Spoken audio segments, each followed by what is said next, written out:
Coach Matt here. This is the Coach's Handbook. This the best time, why you wanna be an outcast? Numbers don't lie, you gain a lot from this math class. It takes time to be great, you can learn the lesson. Blood, sweat, and tears, heartbeat of a champion. Big or small, your heart is the biggest weapon. So follow before you lead and water and plant your seeds. When it's all said and done, you be the best they ever seen. So listen to my catalog on this coach's blog. Welcome to another episode of a Coach's Handbook, where each week I get the privilege to chat with some great coaches and learn what makes them tick.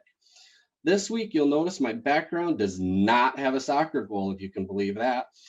What I wanted to do with this podcast is to chat with coaches from all sports. And this week, I have someone who has coached for years something other than soccer. Hint, look at my background. Welcome, Coach Mike Mottl. How are you? Good. How are you? Thanks for having me on. Yeah, no problem. I'm really excited. I know it's been a couple weeks that we've been trying to get together. Yes. So excited. Of course, spring break was in there for us at least. And, it just kind of things kept going, but we finally got you on. I want to learn about you. I think we're going to talk a little bit. And let's start off with what was your first memory as a kid involving sports, whether it was you playing or you watching? What was your first memory with sports? So I can probably tell you both. Playing Little League, playing Little League baseball. And I don't know why it was so exciting, but putting the little stirrup socks on that go on the uniform just always looks so cool to me. Made me feel like a big time ball player just to put those on. So I'll never forget that feeling of, putting on the uniform for the first time and putting those stirrups on. Again, I don't know why, because they did nothing but drive me nuts the rest of the time I played, but I absolutely loved it. And then as far as watching sports, I was a huge Pistons fan, and remember going to the Silverdome to watch them play before they drafted Isaiah, and Kelly Tripucka was their big star. And we went to watch him play the Atlanta Hawks, and some guy bringing some beers behind us tripped and dumped beer all over my mom. So it was just a really neat experience and a fun experience. It's the only time that I went to a Pistons game with my entire family. I had one brother, and then my dad and my mom. And then after that, it was just me and my dad would go every so often to see him play. I love that. My family, so we're big Spurs fans. And we actually go watch the Pistons play the Spurs almost every year. We have in the last 2 years, and it's just a great feeling to have your whole family involved in that big arena. And yes. It's memorable, and it really is. gets you hyped up. We'll go to some baseball games sometimes in a couple different stadiums. So as a family, and I love it. So growing up, it was a very big, sports was big in your life. Yeah, it's weird. It was big in my life, but not in my family. So my dad loved the Pistons. He'd watch the Pistons, but he didn't really watch much else. Like Thanksgiving, he'd watch the Lions. Maybe he'd watch the Lions. He had nothing else going on. But I was always watching every game, and anything I could get, anything I could play, anything I could watch. I was always, that's the way it was. But my brother wasn't really into sports. I think he wrestled when he was like a junior in high school. But before that, he never did anything. But I was the sports guy of the family. So but luckily I had a group of friends around me that were all that way too. So your family wasn't big in sports. Then you said, Little League was your very first taste of organized sports. How did you get there? How did you start that? Well, I always enjoyed just it wasn't even the competition at that point for me. It was just I liked watching the game. So it was fun to watch for me, watching Lou Whitaker and Alan Trammell, and, just watching the Tigers. And I was born in 74, so, when they won the World Series, I was like 10 years old. So it's like you get, luckily you started out when they were winning, not when they were, so it's easy to kind of pick it up. I know that doesn't work for the Lions, unfortunately, because I'm still a Lions fan, so I'm not quite sure that logic holds any water. But I just always really liked being outside. I liked wasn't really an inside person growing up. And so when hanging out with friends, we swing a bat here and there, and then people just signed up for Little League. It was something to do. So it was T-ball, so it wasn't too tough. And then it just kind of snowballed from there. Really started to enjoy the competition side of it. I enjoyed the getting dirty part of it. I enjoyed just the physicality of it. I always really enjoyed. And I was a very small kid. So I think I graduated high school probably 140, 150 pounds. I think my leg weighs that now, but I hear but yeah, so that's what it was all about. I just always loved being out and about. How long did you play baseball for? I just played all the way through Little League. So I played in Grand Rapids, where I'm from, it was T-ball, and then it was T-pitch, where it'd be half the game was you'd hit the ball off T, half the game would be like a coach pitch. And then they had what they call minors and majors. So you do 2 years of minors, 2 years of majors. So me and two other kids, there's 8 teams. So me and two other kids got, without even asking us, we got bumped from T-pitch and skip minors and went straight to majors. Oh, wow. So there were, we were split up to different, we were all on the same team in the first 2 years. And the kids I didn't know, and just from kids from other schools. So then we got split onto different teams. So now I'm with kids that are 4 years older than me, and I'm extremely small for my age. So that had kind of, really honestly, it intimidated me. I think my first at bat, we called the older kids seniors. So they've been probably 7th grade, 8th grade type deal, about to go into high school. And I was up against this kid. They didn't even have a helmet that fit me. I mean, the helmet would went out to here, would move on my head. And I got beamed 4 times in that game. And it just created this thing where I started to become afraid of the ball. Oh. And it took me a really, really, really long time to kind of get over it. I would just kind of naturally pull my head, because just waiting to have to back out if I had to, even as I got older. So basketball became my passion. And so I decided in school, I had to only play one sport, because I ended up I always had flat feet. And I played so much that I started to have a tendon that runs along the bottom of your foot that started to tear. So they told me I could only play one sport a year in high school. Junior high, we didn't have middle school, we had junior high. So junior high, I played multiple sports. And then high school, I was all basketball, just basketball. Very good. So you said you played multiple sports. Just out of curiosity, real quick, what other sports did you try?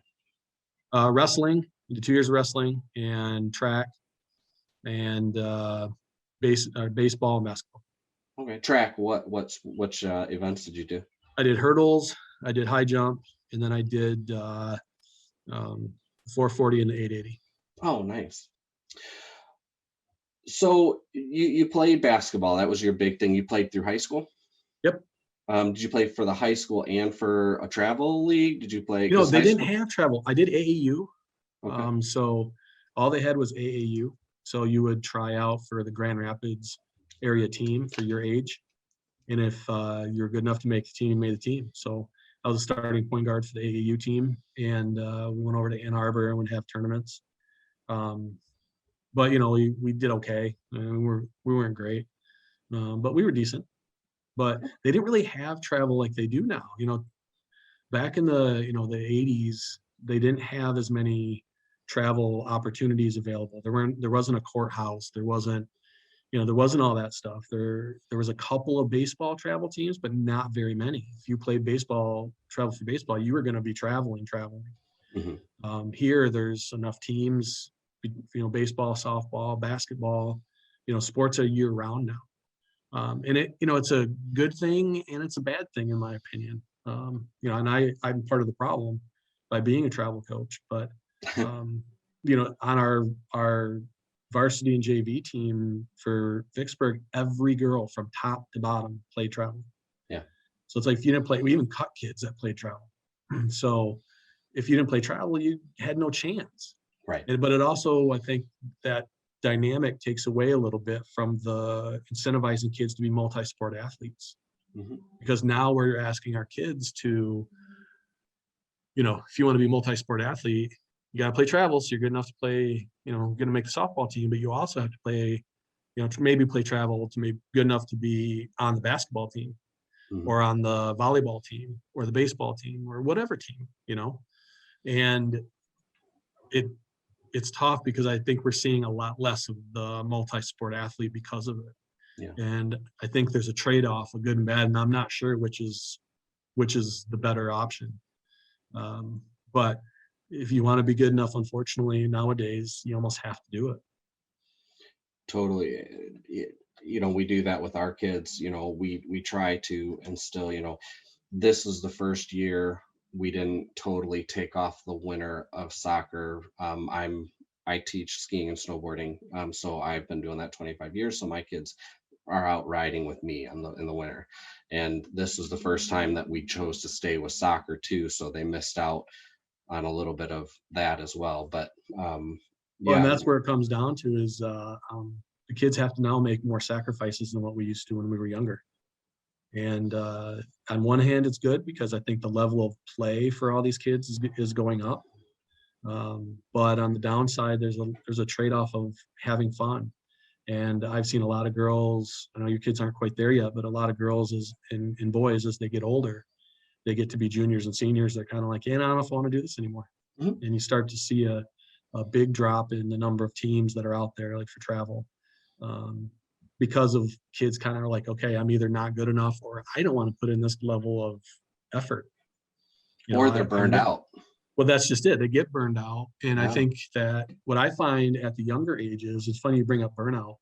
That's one of my biggest problems with younger ages. When my daughter's done in another year here, because she's a junior, so next year she could play travel again, and then she'll be off to college.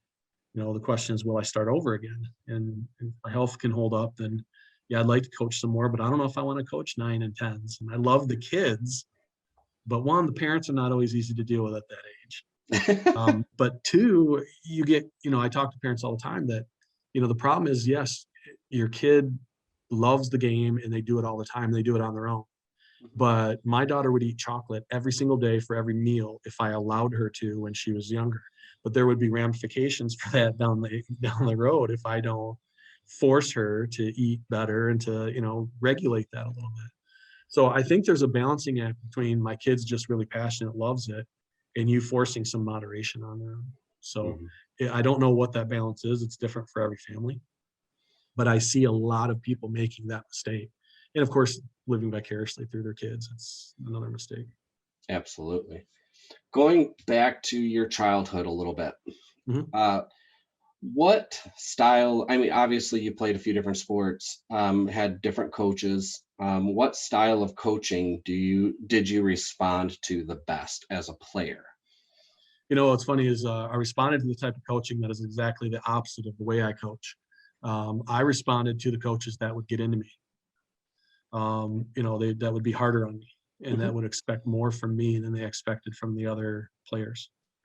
So I had a assistant coach actually that would just lose his mind when some of us would make mistakes, and he would work really hard not to lose his mind with some other kids that weren't quite as good when they made mistakes. But it always raised my level. But the good thing that he did, and the thing that I liked about him, is that he would then come back around and tell me like why that was a mistake or why I did that wrong. But if I ever started to get tired and loafed it a little bit, man, he never missed it, not once. So that always helped me also to make sure I remember that you have to stay focused when you're tired. And because when you get tired, you start to lose focus. You stop running as hard. You stop working as hard. And he did not allow that for a second. I felt like he watched me and only me at practice, but he was good at that. And he was just good at being able to multitask and see that and not let you slip.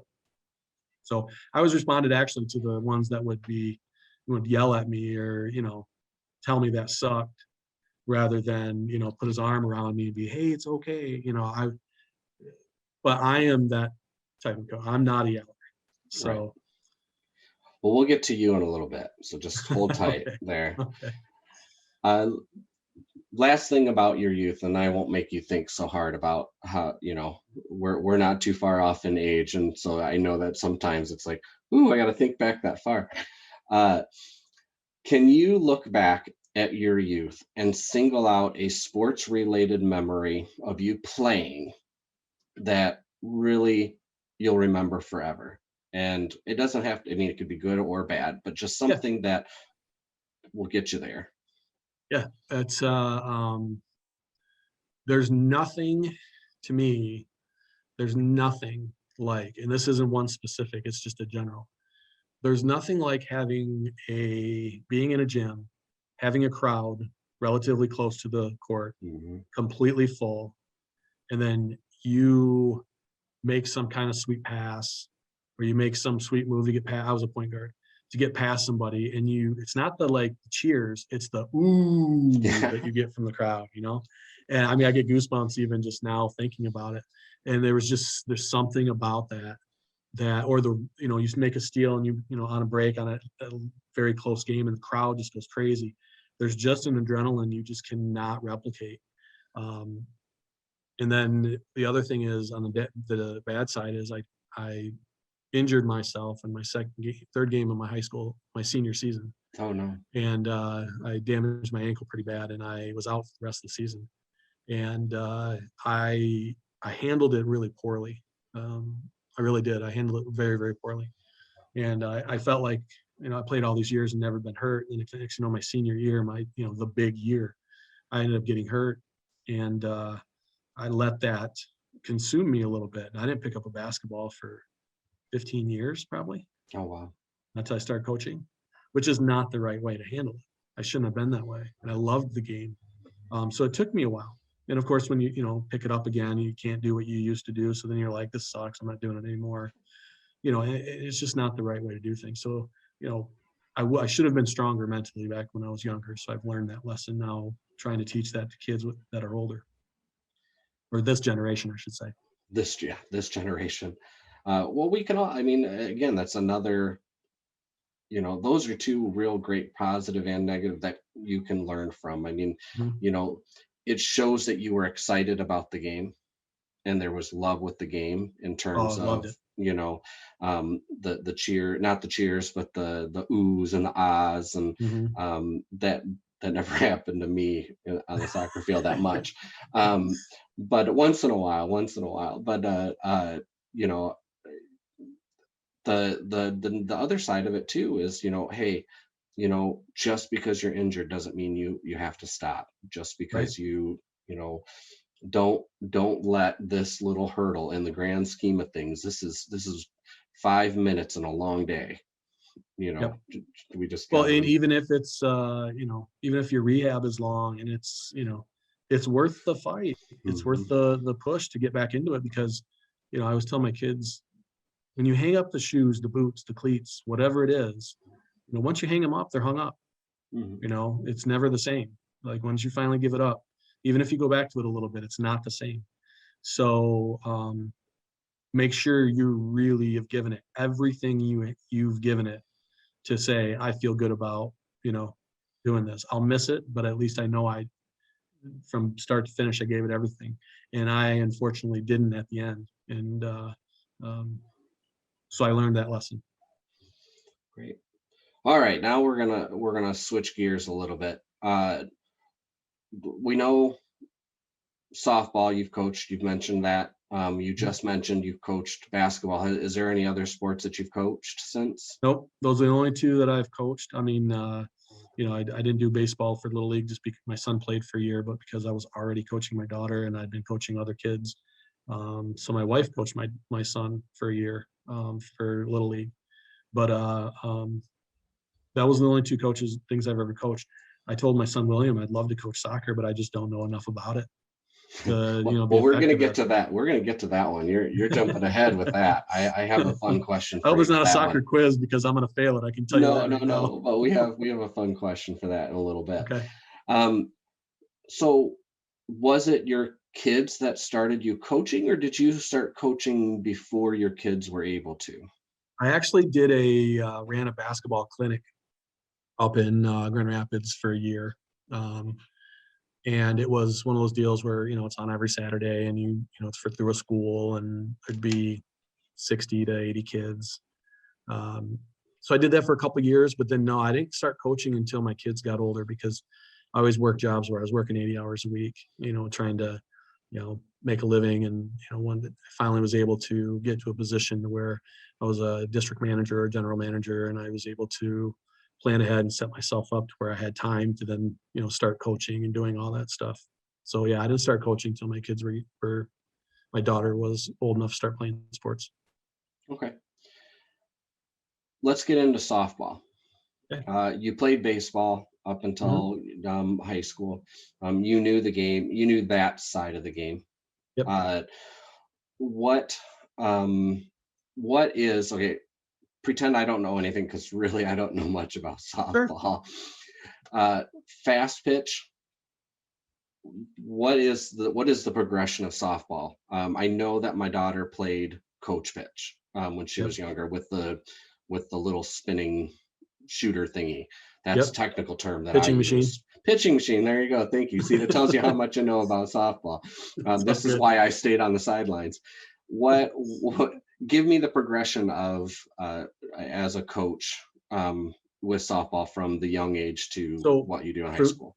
For Little League, once you get to like the pitching machine level, the next year it is the kids pitch. But if the kids walk a certain number of batters, like usually it's 3 batters in an inning, then the coach comes in and pitches to either finish the inning or for a couple of batters. And then the next inning starts again, and the kids pitch again. And usually there's a run cap per inning. So like one team can't put up 20 runs in an inning. And for travel, it is the opposite of soccer. Instead of being like U9, and those would be 8-year-olds, it would be 8. So 9U softball means whatever your age is, January 1st of that year, that's your playing age for the previous fall and the summer. Okay. Because you form your team in August for the next year. And then you play some tournaments or whatever in the fall, and then you go into the winter, and you can play a tournament here or there if you want to, depending on what kind of travel team you want. And then you play in the spring, and then your season's over. Typically, younger ages, I always stop like around May or June, because they get real hot, and 9 and 10-year-olds, it's just too much for them. But the older kids, they don't start until June because of high school.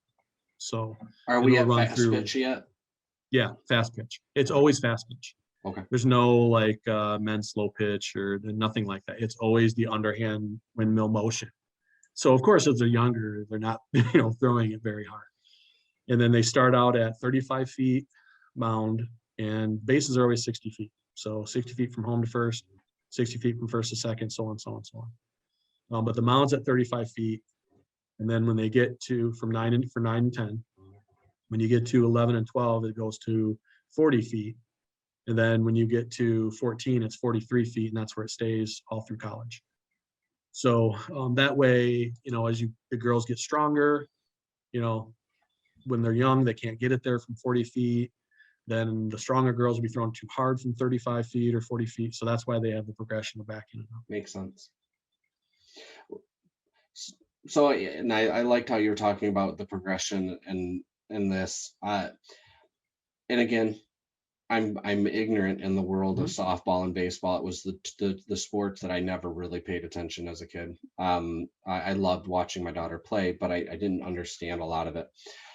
From a coaching standpoint, it does seem like coaching softball or baseball is different than other sports, meaning with soccer or basketball, most of the basics that we teach, and we teach at a young age, but we teach those same basics all the way up through professional. I mean, we're working on the same, obviously the dynamic is harder, but the basics are the same, and they can be used anywhere on the field or on the court with basketball and soccer, with the exception of goalie, but even a lot of those basics are the same. But as a baseball or softball coach, it seems like there's a lot of very specific skills that you have to learn depending upon where you're playing. I mean, the catcher is different than the pitcher, and the pitcher is different than first, and hitting is a completely different. And there's people that hit, that are taught to bunt, and there's people that are taught to, home run and this, that, and the other. So yes, as a coach, and the fact that you've coached basketball, and you probably know a little bit of what I'm trying to say with the basics being more broader with basketball and soccer. How do you how do you organize yourself to know what to teach and what to coach when you're coaching softball? Um, it's no different than soccer and basketball. You start with the very basics: Okay. throw, catch, hit. So, and field. So you teach the kids, how to grip the ball.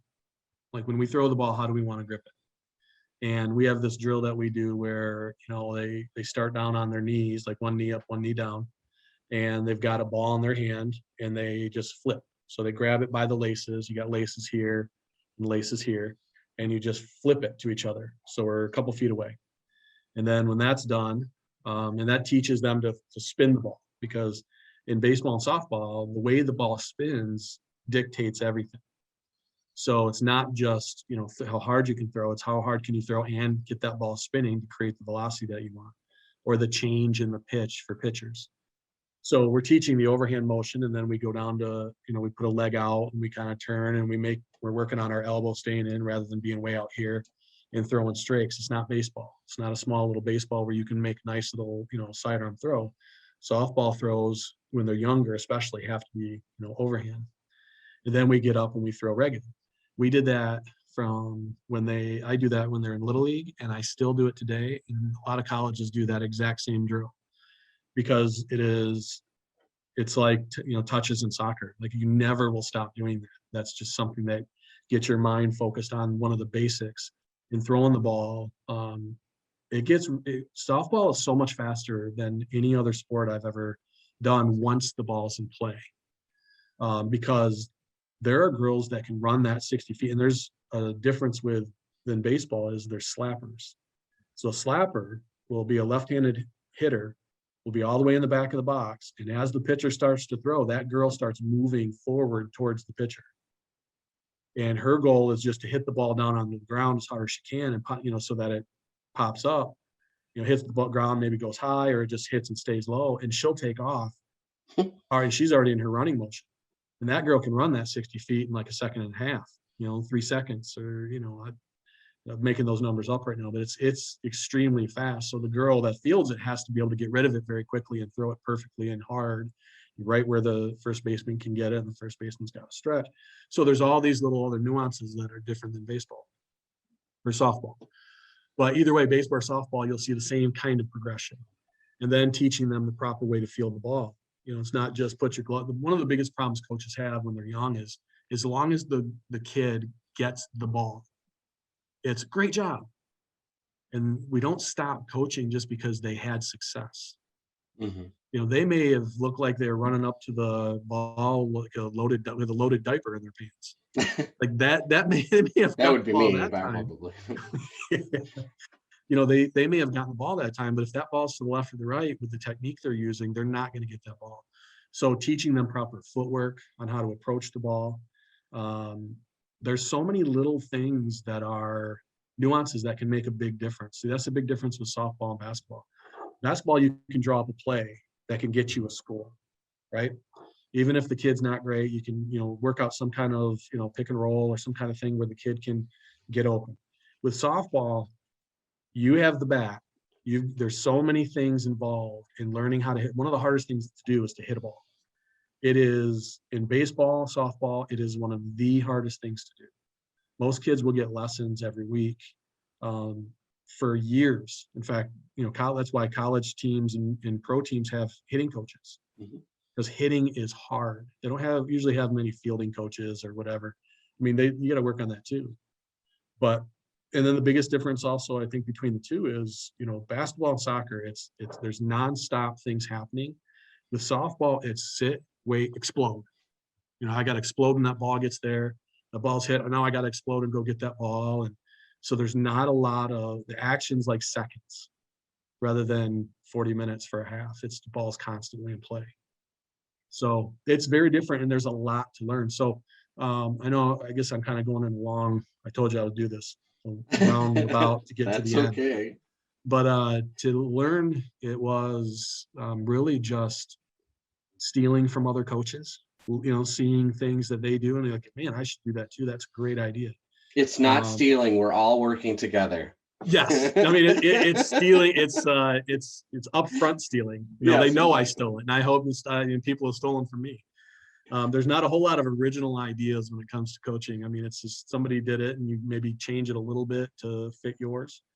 YouTube videos sometimes even. You see someone that YouTube can be it's tough. You can sometimes coaches that have been doing this a while. We can spot YouTube coaches. Because it's like. You know a drill, but do you know why you're doing it? Right. So sometimes I'll see something on YouTube that's like, man, that looks cool, but why would I do that? So then I need to do a little research, dig a little deeper, and find out the whys. So, in fact, I was watching a game and a coach that I know, and I saw a really weird defensive alignment. And they're a team that we're normally much better than. And I got home and said, why didn't you guys do that? He brought it up to me. He said, why? And it made sense in that situation. And so even though my team may be older or more talented than another team, there's still things that I want to learn from other coaches because there may be one thing that I can pick up that then even that one thing may make a big difference for one of the girls that I coach. Coacheshandbook.com. Yeah, exactly. That's why I think that's why I was excited to do this, because I think stuff like this is great because we get a chance. I mean, the personal history is great on this. I like that too. But my favorite part of your podcast is, because I've watched the episodes, is to hear what some of the coaches say about reasoning why they do certain things. And, Absolutely. That helps me, as a coach. Absolutely. It's really the reason why I'm always learning, and I will never stop learning. Even when I'm done coaching, I still feel like that's prudent. A lot of this stuff, yes, we're coaching athletes, right? But we also have kids, and coaching is a huge part of parenting. Yes, And whether we're parenting our own kids or our grandkids or whatever, a lot of this stuff translates, and that's what a lot of my other coaches that I've had on this podcast, like they don't do it just for the athlete. They do it to make them a better person. Well, and And that's the thing is, good coaches use, because there are coaches out there that, I don't consider good coaches. Whether their team's good or not doesn't matter to me. But I think good coaches use sports to teach life lessons. yeah, absolutely. Because there's things in sports that you cannot learn in the classroom, and sometimes can't even learn at home because, we're used to letting our parents down. We're used to getting in trouble for this or that. You know what I mean? But like, how do you handle knowing someone's counting on you, a group is counting on you, and you let them down? How do you handle someone let you down? And sports gives you a unique opportunity to be all working towards one common goal. And if everybody doesn't do their part, I don't care what sport, if everybody doesn't do their part, the group won't succeed. So how do you, deal with letting, that's a lot of pressure. So kind of magnitude, that magnitude of pressure, how do you handle it? And we get to help them through that in a safe environment, rather than they're in the workplace and they can get fired for stuff like that. You know what I mean? Absolutely. My next question was going to be kind of a little a change in pace, but I want to stick to this type of response because you're bringing up some really great deep things. So when I asked you if you had any accolades that you wanted me to bring up, whether championships, this, that, and the other, you had a wonderful response. You sent, and I'm going to preface this, this is a little bit long. I apologize to all my podcasters. You have to listen to me talk for a minute. But if anything, it is Coach Mike. It's not me. It's just me paraphrasing. You sent me a picture of all your trophies that you have, and they were all piled together on the floor. And the caption was, "These truly don't matter to me. They occupy a space on my floor out of the way so they don't get broke." And then you continued with 6 individual photos, taken very nice, of gifts that were hung on your walls from teams that they have given you over the years. And you said, "The long-term impact means a lot more to me than the league or tournament championships." These go on the wall and are displayed because they mean so much more. I really want you to get into that. I want you to Sure. talk about the why that means more to you than winning. Yeah. Well, first of all, I will say that I am proud of those championships because of the fact that um, the girls worked so hard to get them. They have put in so much time. So I think as coaches, and I don't feel like we do. I feel like the girl. That's why the pictures you sent, I'm not in them. The parents sometimes will force me to get the pictures, but I don't want to get the pictures because it's not about me. I'm a grown man that has already done his time. This is about trying to help the girls or the boys or whoever I'm coaching, um, you know, achieve something together. So in that regard, I'm proud of those.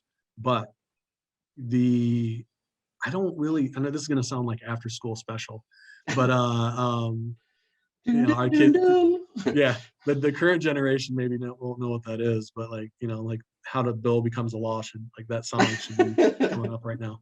So find that song and when you edit, put it in We'll here. put it on there. But I really don't think there's anything better you can do than make a positive impact in somebody's life. And nurses and police officers and teachers and people that do that kind of thing for a living. I always worked in profit-based businesses, so you don't really know how much of an impact you're making. So when you're coaching, if you don't respect that the gravity of that, then you're not coaching for the right reasons. In my personal opinion, not trying to salt any coaches out there that are, and don't, and winning's more fun than losing. It always is. There's no question about that. But I don't sign up for tournaments that are below our ability. Right. I don't, every trophy we won, we intended for that. We signed up with the idea that that tournament is typically a tournament at our level or a little bit above. Now, again, I don't want to, I didn't sign up for tournaments, where we're here in the tournament, the competition's here. We don't want to go and just get destroyed. But I try to, stay here. I would rather go in a 4-game tournament. I'd rather go 2-2 and have like great games the entire time than go 4-0 and mercy everybody. Sure. Now, I'd rather go 4-0 and have them all good games. Right. But the gifts that the kids have given me over the years, the sign ball, whether it's a sign ball from the hospital, whether it's a plaque, or a picture, that means so much more to me because those kids mean so much more to me than anything that could be given to me from a tournament director or a league, director. So that's my after school special. Yes. The more you know. Again, the little star is going to go across. The star more is going you to go know. across. Yeah. Yes. That's a great point. So one of the questions that I've always asked, and I asked you in a roundabout way, but I've asked a lot of my guests is, who was that one coach that, meant the most to you? And really in 20 years, I could ask the question to some of your players and they're going to say you, because that's your mentality and that's the goal. But I mean, that's really the goal as a coach, right? You want to have made an impact. You may not have made them the best player in the world, but you want to have that impact that, I started with this part of the clay and I made this at the end. And it was working together with those kids that allowed that to happen. Yes. And that's the biggest thing.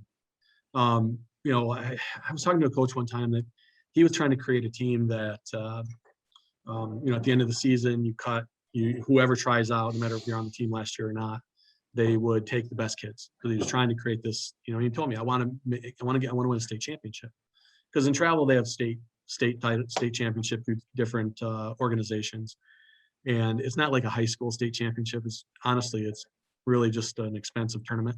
Sure.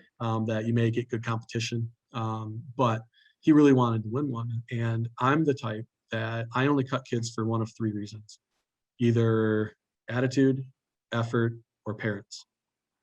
And that's the only reason. I will not cut.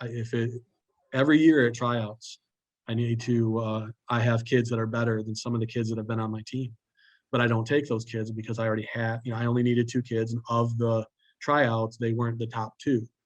but they still may be better than 5 or 6 kids on my team. Sure. But it's because I'm not trying to just build the best machine I can. I'm trying to give these kids what I want from these kids, put it this way, is when they're older, that they'll meet for coffee one day and talk about the tournament that we did that started at 8 p.m. and ended at 8 a.m., at the Dome and Schoolcraft, or Coach Mike's circuit. How much we hated it, or diving practices, or, I want them to be at each other's wedding, lifelong Yes. type things. So my goal, I've always got a current year goal, a next year goal, and a 5-year goal. So I've always been that way. And this year is weird for me because this is the last year with this current team. So I don't have that next year Right. and 5-year goal. But everything I do leads up to that. So before we won all those championships, our first season with this group, we lost almost every game. It was horrible. And we lost some players because of it. And because these girls were, 13 years old, and they weren't, a lot of them didn't know how to field the ball. So instead of taking the time to do advanced, plays, advanced skills, we were doing basics. Sure. And it took, the people that stuck with it, they've really gone through a lot and have built such a close bond with each other.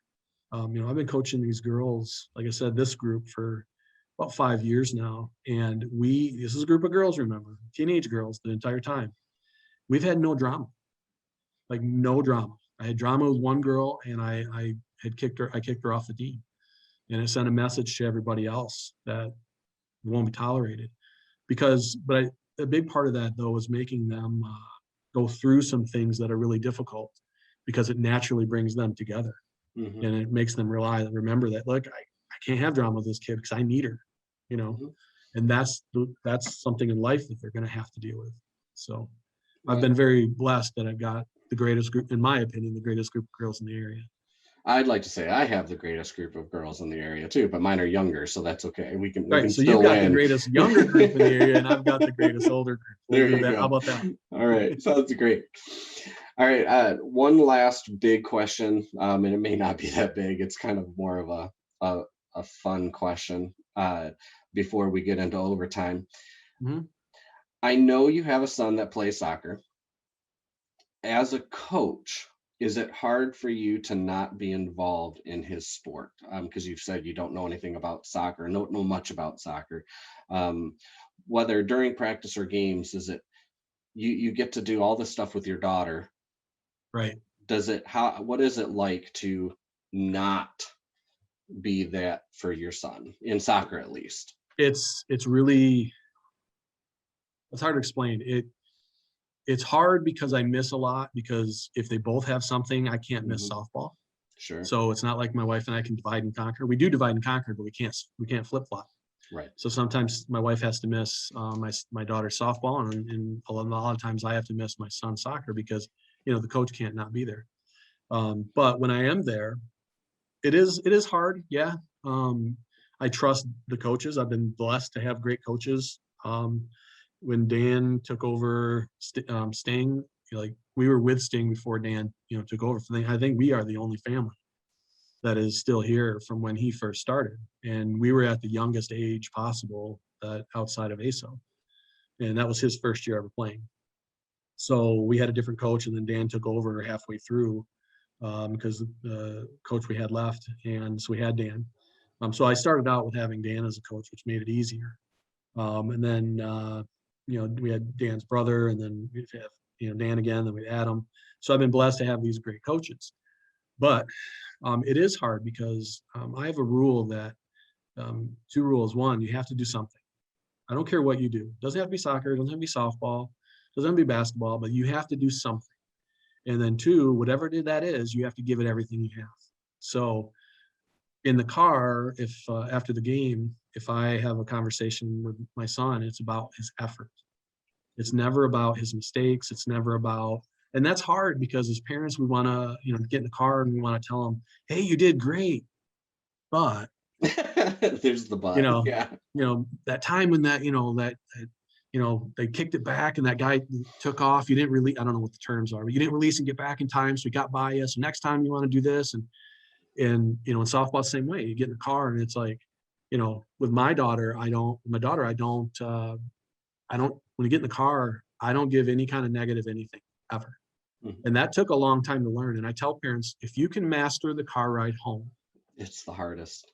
you are so far ahead. Because here's the thing, we want to help them. Sorry. No, you're right. We want to help them, but so we want to give them that information right away because we think that it's fresh in their mind, so they'll take it. It's not. That doesn't work. If you look at the face of a kid when you start telling them what they did wrong, if you were to video it, their face falls every time. So if you can keep your mouth shut and get home and still keep your mouth shut, by the time the next practice rolls around, I promise you will not have forgotten the mistakes your kid made. Mhm. And that's the time when you're taking them to practice. Hey, have a good practice. By the way, remember that game when you forgot to release and get back on that guy? You should try to work on that today at practice.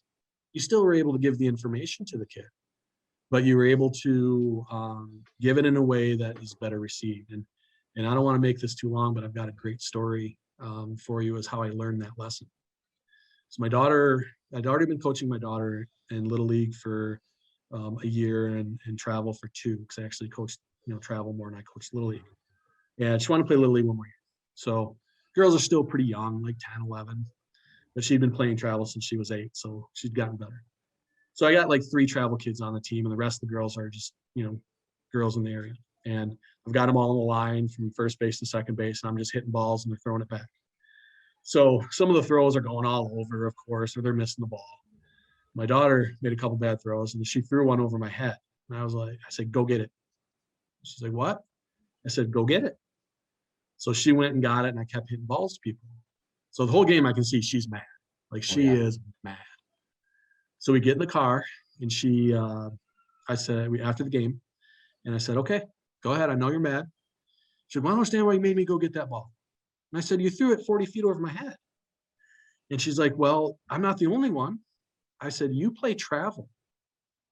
And she's like, well, so does so-and-so and so-and-so, And I said, yeah, but, you're my daughter, and you need to, it's typical, like, coaches being harder on their kids. Yeah. So I watched one of the podcasts when you asked that to one of your or somebody touched on one of your other podcasts. But so she said this great thing to me. Remember, she's like 10 years old at this point. She says, well, I don't understand something then. I said, okay, what? So I was like, you're the coach's kid. It's just the way it goes. She says, how come when we're on the field, you're not dad, you're coach, but I'm daughter and I'm not player? I said, that's because that's a good question, and I don't have a good answer for that. And I sat there in silence for a second, and I said, you're right. I said, I won't do that to you anymore. And I thought about it, and it's like, I'm a grown man that has volunteered my time to do this for kids. And I'm being harder on her. Why? Because we're all worried that someone's going to think we're playing favorites with our kids, or we're playing daddy ball. So what? I'm a grown man. I have the emotions and the ability to handle that. So I'm lessening her experience just so I can feel better about what the crowd thinks about me when I'm volunteering my time and they're just sitting in the crowd showing up whenever they want to. So at that was the moment that, I work hard. I don't succeed all the time, but I work hard on treating my kids the same exact way that I would treat any other kid that I coach.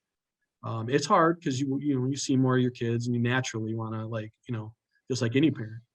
But I really work hard on trying not to do that because I think it lessens their experience, and using the term, well, you're the coach's kid, is the biggest cop out. And no offense to anybody that's used that term. I've used that term many times. So I'm lumping myself into that group. But I'm not always successful at doing it, but I work really hard at trying not to. So with him, I think I've taken some of that into this because, he's not getting as much playing time now as what he used to under the new coach. And, we don't quite understand it, but neither one of us understands soccer. And, the game changes as they get older, just like softball does. So he was wondering about it. And I said, okay, well, talk to him. I'm not going to talk to him. That's your job. So and he did. He went to the coach and he's like, I just am not sure if there's something I should be working on, or what do I need to do better? I was starting before and playing 95% of the minutes. Now he didn't say 95%. I figured that out. I'm analytical. But he said I played a lot, and now, he went from playing 95% of the minutes to playing like 45 to 50% of the minutes and not starting. So, that's a learning thing for him though. We're not going to be that parent that jumps in and like, I'm You a taught coach, him to so figure it out on his own. that's just it. I mean, in a way, we'll guide him, but we, told him don't ask during a game, don't ask after a game, go to Sure. during practice, that kind of stuff. But that's something that he can take to a job. Well, right. And that's the same thing as, I guess that's one big thing of being a coach is, it helps me as a parent, actually, not the other way around, to look at it in the same vein of everything is, using it for a life lesson, using it for, this is some adversity. How are you going to overcome that adversity? And yeah, sometimes they're going to tell you what to do and you do it and you're not successful, and you got to figure out a way to overcome that adversity. So I'm glad I asked that question. We learned, we're on a coaching podcast, and we learn how to, the why we need to separate ourselves as a coach and a parent sometimes. And, and we learned that from a 10-year-old kid. That's just it.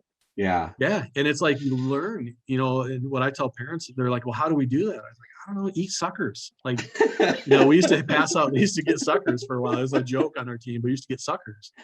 And it's like, put 2 in your mind. There, sometimes you look over and a parent puts 2 in their mouth and you start laughing, but I have very strict.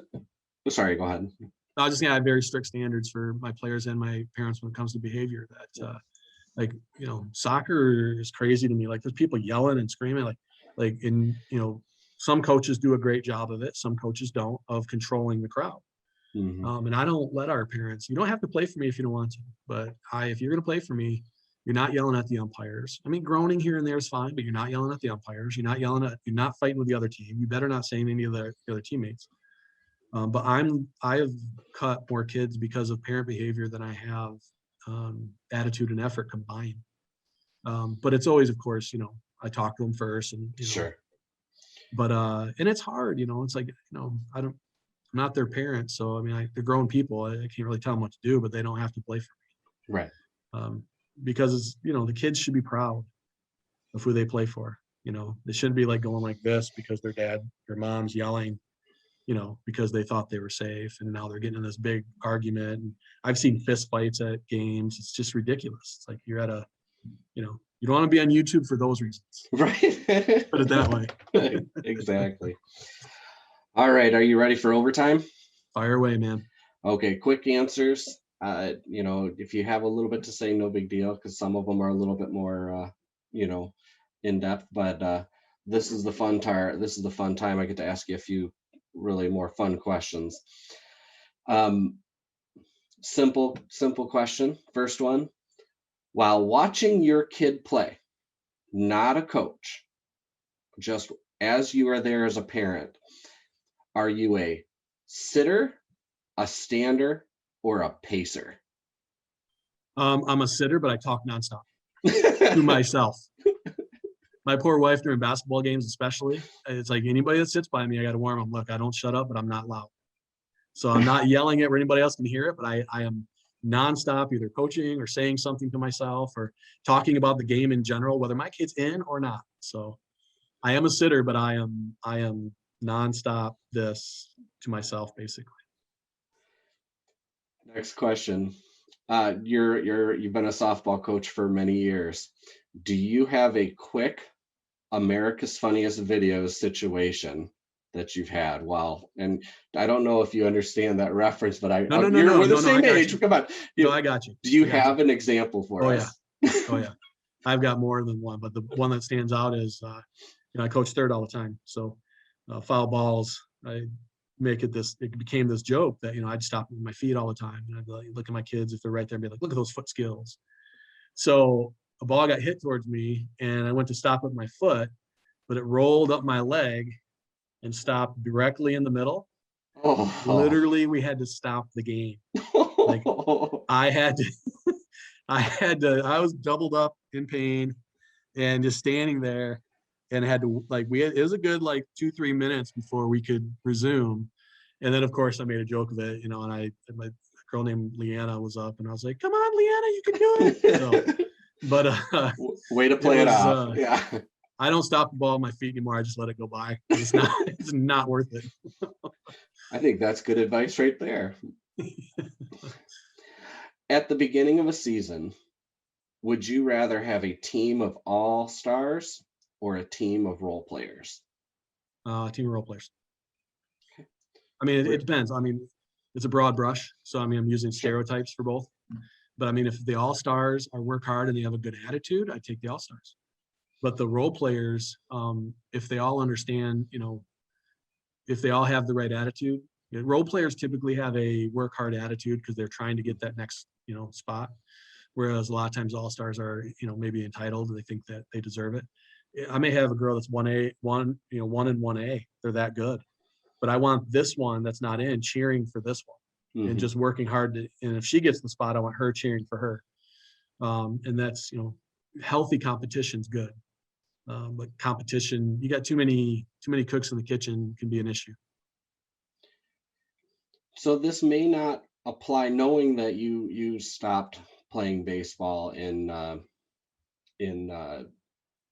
junior high, middle school. Right. But maybe you've done it as a coach.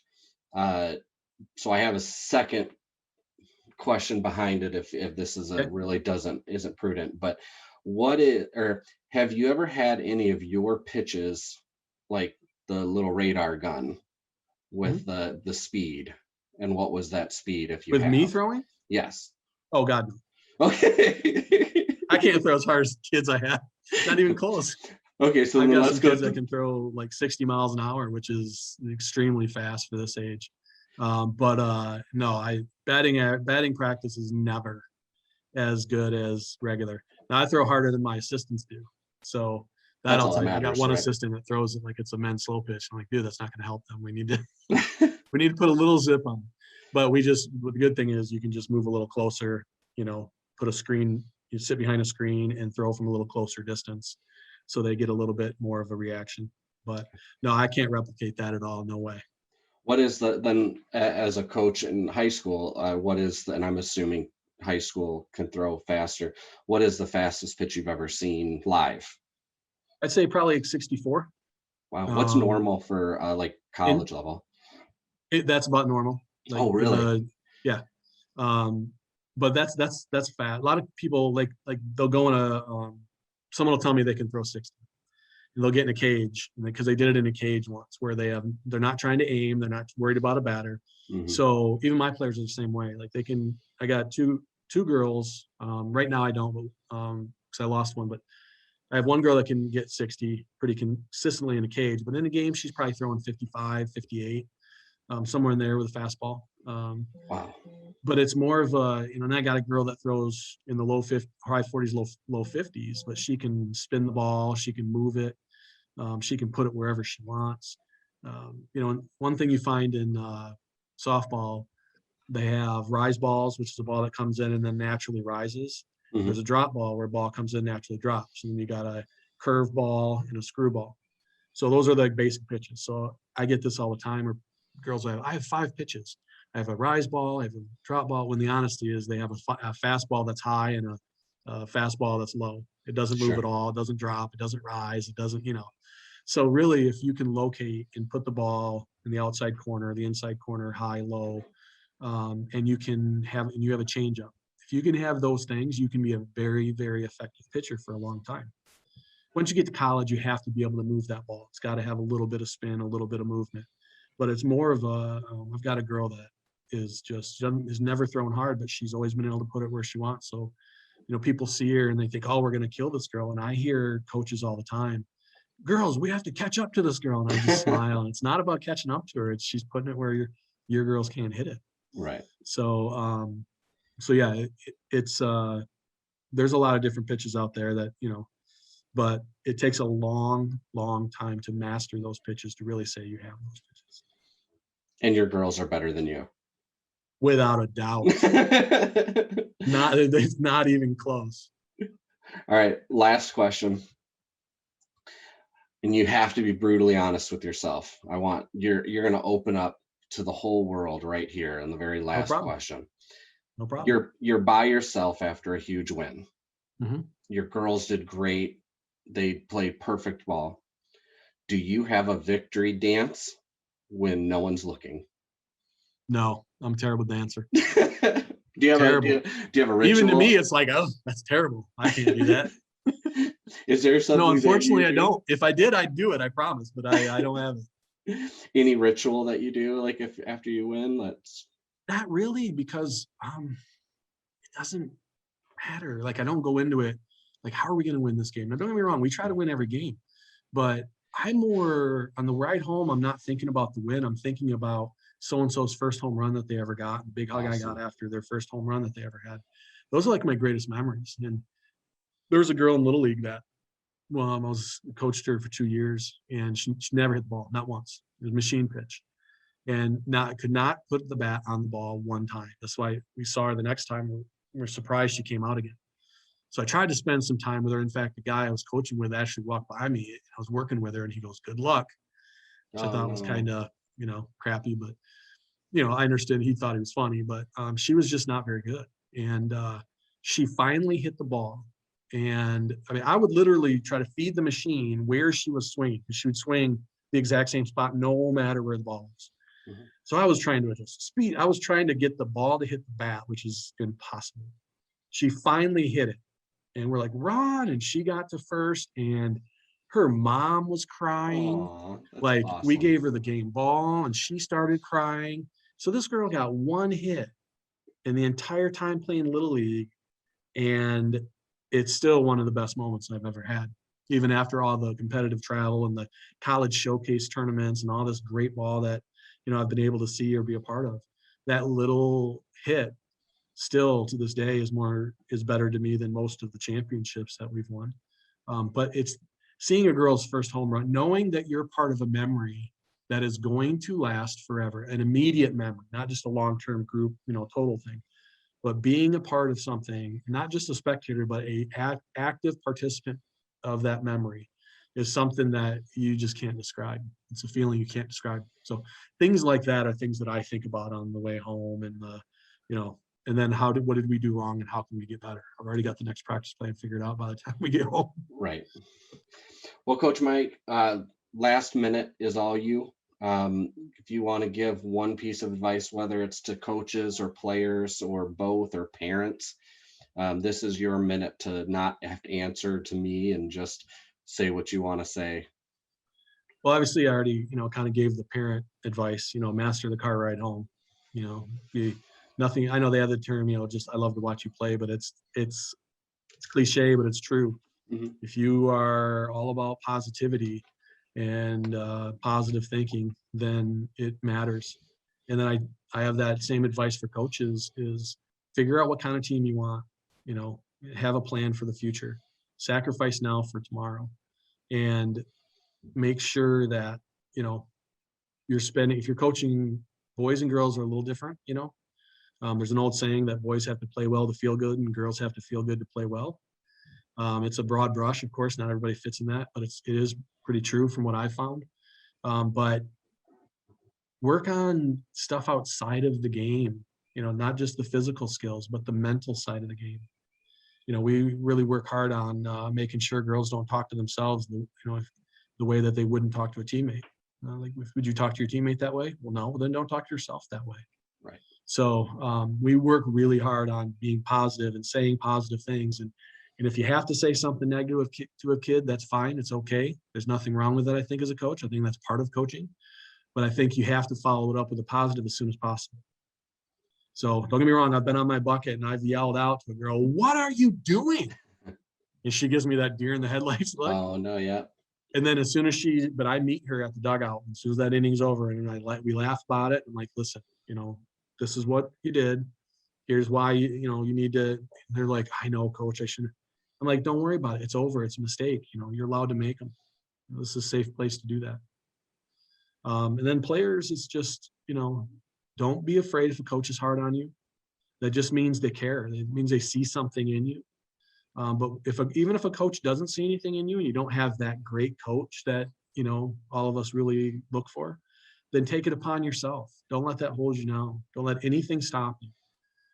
Get the net out, go down to the park and shoot hoops on your own. get out there with a soccer ball and do your own touches. If your coach isn't teaching you things, believe me, ask your parents. They will help you. And remember, your parent is your biggest fan. Absolutely. Coach Mike, thank you for your time today. I loved learning about softball. Hopefully I don't look like too much of a fool in this podcast, Drew, today because of that. Not at all. I think this was a home run of a podcast. I see what you did there. Yeah. I hope to have many more like it, where I get to learn about all the different sports and coaching from different perspectives. But I thank you so much for being here today. I think what you're doing is great, and I think this is a fantastic podcast and a fantastic idea. Thank you. And I, as a coach, I can tell you I have enjoyed listening to like the coaches that it's not my sport. So soccer and such, I think that's been great. And I really am very thankful that you had me on. Awesome. Well, thanks everybody. This is the end. We appreciate you coming back every week. And last week was spring break, so hopefully you all got caught up and got some new episodes coming up your way. Again, this is a Coach's Handbook. Thanks everybody. And then the music plays and